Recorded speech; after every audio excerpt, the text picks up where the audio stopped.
How you doing? Dougie here, and I'm just going to make some comments about Assetto Corsa and another program, but about this race. In this race, of course, before I've raced, I took the car and the track and did maybe 10 laps and got it set up and checked out to make sure my steering wheel and everything worked out fine before I go in the race, because what happens is sometimes you might be using your steering wheel or other things or your pedals with another program, and then when you go back into Assetto Corsa, it doesn't recognize their stuff. So you have to always check before you get into a race, or you might get into a series where nothing works, and then you find out, well, I just ruined that, and now I've got 11th place in that because nothing works.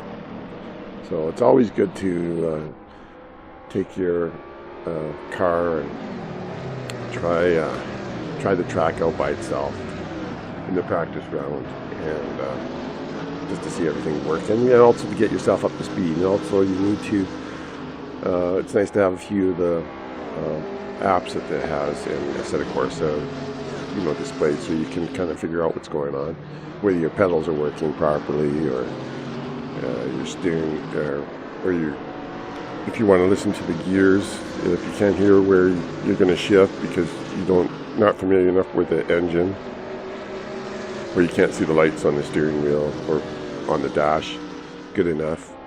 It's nice to have the app for gear changing, so that you can see when the gear change. And it's nice to see the app for your pedals, see if your pedals are working, and also how much feedback, your force feedback, if it's turning red or not. And it's nice to have a lap counter, so you can know how fast your laps are and whether they're competitive. And once you've got yourself up to speed, once I got myself up to speed, take about 10 laps, or some kind of amount like that, then I can do a race. And then when you do a race, you'll find that it takes several times before you can actually figure out a way to get through all the heavy traffic you do at the very beginning. So it might take you 5 or 6 times to do that. And if it takes you that many times, then also the program tends to, the first few times, all the cars are working full, all the AI cars are working full blast, but sometimes after you've done it maybe 5 or so times, then some of the cars stop on the track, and so then you have less cars on the track. And that's what's happened in this race. If you notice, you looked at, you'll notice that cars stopping and getting out of the race, basically. And one of the cars that really helped so that I could win this race was the Mercedes that was at the front decided to stop. And so because of that, I had a chance, because I only had to catch up to a McLaren, and McLarens aren't as fast as Mercedes in this class.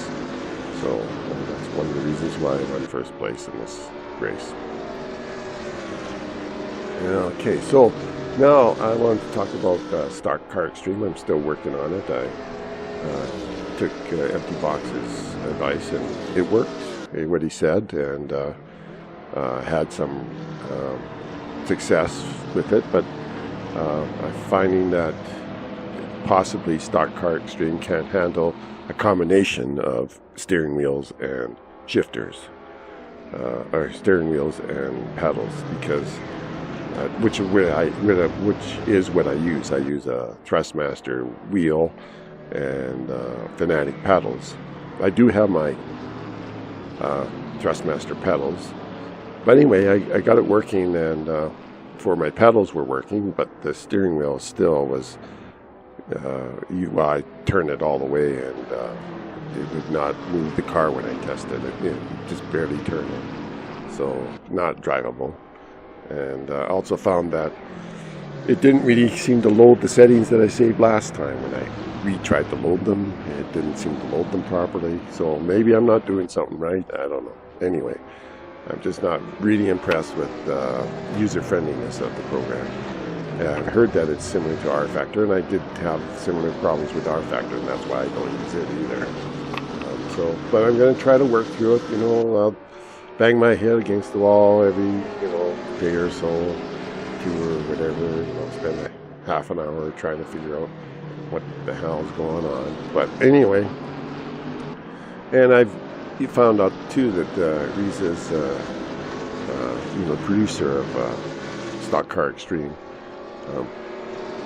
they have a website, so I went to there, but they don't really have anything that helps you figure out how to make your system work. Like, they have nothing for customer service, really. If you want to be employed or be a programmer or something or other, you get opportunities there. You can go to their website and do that. But if you actually want to know whether the program, like if you want to have some solutions as a person, a customer, they don't provide solutions there. And I haven't really found anything on the YouTube. It's like nobody else seems to have this problem, or I'm not sure what's going on. But anyway, I haven't seen it on YouTube. But I did go to YouTube, and they have a site that promotes their videos on Recess. So I went to there and decided to make a few comments. I did a comment and then did another comment. And I'll probably keep doing that until either I figure it out or somebody helps me. Anyway, that's what's going on there. So I'll hope you enjoyed the video I got here. I know I kind of went on a rant, but I just thought I'd share the trials and tribulations of Dougie with this program. Anyway, have a good one, and I hope you enjoy the video. Bye.